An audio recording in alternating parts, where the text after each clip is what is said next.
ಏನೋ ನನ್ನೂ ಮತ್ತೆ ನಿಖಿಲ್ ಅಣ್ಣನ ಮೋಸ ಮಾಡಿ ಸೋಲ್ಸಿರ್ಬೋದು.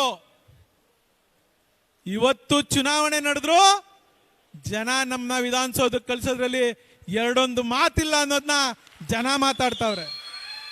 ನಾನು ನಿಖಿಲ್ ಅಣ್ಣ ಮಾತಾಡ್ತಾ ಇಲ್ಲ, ಜನ ಮಾತಾಡ್ತಾವ್ರೆ.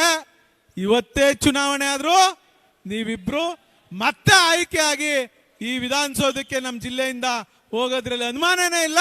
ನೀವು ಹೋರಾಟ ಕೈಗೆತ್ಕೊಳ್ಳಿ, ಜನರ ಜೊತೆ ಬನ್ನಿ, ಜನರ ಒಡನಾಡಿಯಾಗಿರಿ, ಜನರ ಕೆಲಸವನ್ನ ಮಾಡಿ, ಜನರಲ್ಲಿ ಪ್ರೀತಿ ಗಳಿಸಿ.